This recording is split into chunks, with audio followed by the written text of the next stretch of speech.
You mentioned the president's comments on Friday. To follow on what Jessica was asking about oversight, on Friday, you referred to that, the president said, quote, every member of Congress has been briefed on this program. Why then, or not just Republicans, but Democrats like Keith Ellison saying, I've heard nothing about this. He said he checked his email, he had his staff go back through records.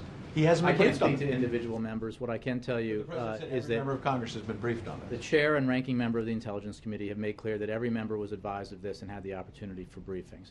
As was widely reported over the weekend, the Department of Justice and intelligence officials have taken multiple actions to inform members of these authorities, including providing in-person briefings and classified white papers. The classified white papers were provided by the Intelligence Committees in December of 2009 and 2011. Along with a formal request that the white papers be made available for review by all members.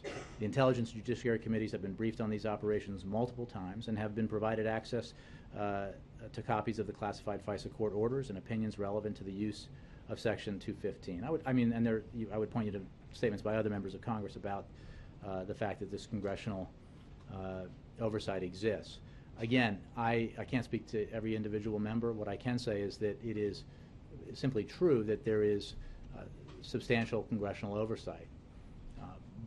But that's simply as a matter of course and as it should be. It does not mean that these matters shouldn't be debated or that voices shouldn't be heard if there is disagreement about where we have found that balance and whether we ought to consider making adjustments. But that debate should also include an understanding and appreciation for the need for programs like this in the world that we live in and given the threats that we face. Two other quick ones on this, but we're told that all House members are getting a briefing on Tuesday about these surveillance programs. It sounds a little bit like retroactively if the president Friday says every member of Congress has been briefed. Now, if they have been briefed, why are they getting another briefing on Tuesday? I'm not aware of any. I would refer you to the agencies that are briefing.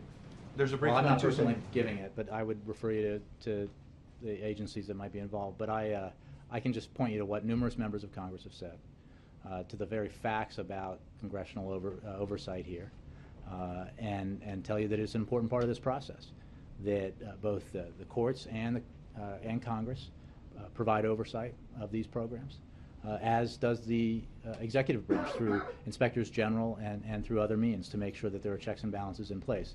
That doesn't make them perfect. It means that the programs do have the oversight that was sought in the past as a means of ensuring that